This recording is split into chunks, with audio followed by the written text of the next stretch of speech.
partout. En fait, partout où vous pourrez aller solliciter un soutien, eux, ils sont déjà là-bas. Vous voyez, ils sont déjà là-bas. Donc, je ne sais pas comment qualifier cette diplomatie-là, mais sachez que pour le moment, ça leur marche un peu. C'est pour ça qu'ils vont un peu partout. Donc, au même moment où ils annoncent un accord avec la Russie, ils vont en Ukraine. Ouais, et je pense que les Ukrainiens n'hésiteront pas à visiter le Togo dans les jours qui viennent. Peut-être qu'ils ne veulent pas le faire de façon publique pour ne pas froisser leurs amis de l'AES, mais je pense que ça ne va pas traîner. Les Ukrainiens vont arriver aussi à Lomé. Donc, voilà ce qui est en train de se passer. Et donc, il faut que dans cette confusion diplomatique, nous ayons un minimum de lucidité pour comprendre le jeu auquel Faure est en train de... le système qu'il est en train de jouer. Le système qu'il est en train de jouer pour savoir comment nous devons rester assez lucides pour combattre le système. Sinon, on va passer tout le temps nous chamailler entre nous, à nous coller des étiquettes et au bout du compte, on ne va rien faire. On va passer un temps fou à nous coller des étiquettes alors que l'objectif est là, le système est là, c'est le système qu'il faut dégager. C'est le système qu'il faut dégager.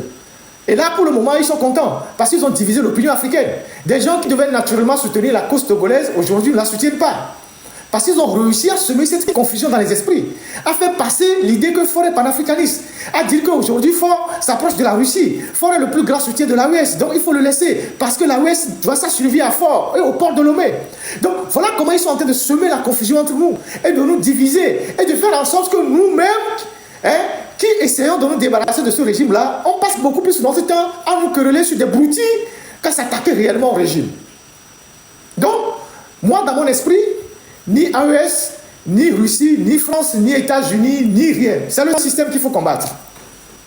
C'est le système qu'il faut combattre. C'est tout.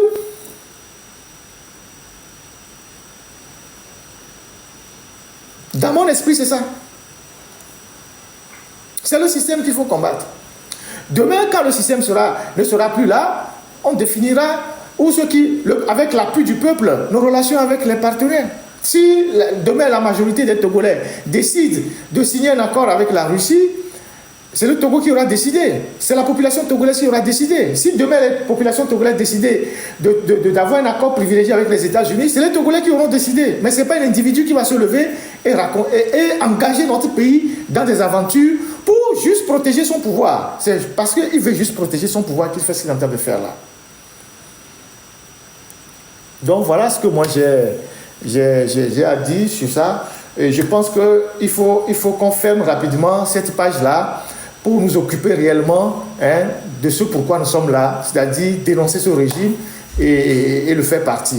Parce que quand les gens disent oui, la France va se fâcher et tout ça, non, les Français ne vont pas se fâcher parce qu'ils ont aussi leur part au Togo. Ils ont leurs petits intérêts qu'il faut leur donner. Les Allemands ont leurs intérêts, les Turcs ont leurs intérêts, les Chinois ont leurs intérêts, les Américains ont leurs intérêts. Qui va se fâcher contre l'autre? Personne. Personne ne va se fâcher contre l'autre.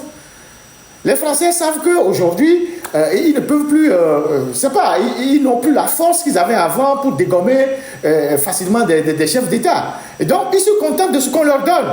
S'ils ont une partie du port, ils ont quelques intérêts à Lomé, c'est l'essentiel pour eux. Voilà, ils gardent leurs influences. Les Allemands, ils ont nos industries minières. Vous savez que l'Allemagne investit énormément aujourd'hui au Togo, mais l'Allemagne ne lève même pas le petit doigt sur les violations des droits de l'homme au Togo. Et pourtant, l'Allemagne était l'une des puissances qui était aux côtés du peuple togolais dans les années 93, 92, 94. Aujourd'hui, l'Allemagne privilégie beaucoup plus ses intérêts au Togo que la démocratie. C'est ce que l'Allemagne fait aujourd'hui. Depuis que l'Allemagne est revenue en force, qu'on leur a donné les cimenteries, Scan Togo, Atabligo, Awengelo, plus d'autres intérêts qu'ils ont, aujourd'hui, ils ne parlent même plus de démocratie. Ils ont mis beaucoup d'argent dans la décentralisation qui a abouti à une catastrophe. Ils ont la GIZ qui est dans toute l'administration togolaise.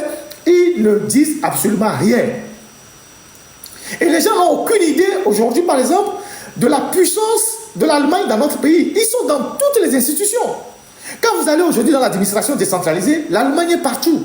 Mais sur la question des droits de l'homme, sur les questions de la démocratie, ils disent rien. Parce que c'est une décision qu'ils ont prise, que désormais, nous allons privilégier nos intérêts au détriment de la démocratie et des droits de l'homme. C'est ça la réalité. Mais nous sommes combien à les dénoncer? On est combien à dénoncer cette posture de l'Allemagne vis-à-vis de son ancienne colonie? On n'est pas nombreux. Même quand tu en parles, les gens... Parce que la tête de Turc, c'est la France. Eux, on les connaît déjà. Toutes ces puissances sont encore avec Faure Gnassingbé, même si Faure Gnassingbé semble plus ou moins ébranlé par les contestations, mais ils sont toujours avec lui. Le jour où ils ne seront pas avec lui, on le saura. Si la France veut se débarrasser de Faure Gnassingbé, n'a pas besoin d'utiliser quelques individus que ce soit.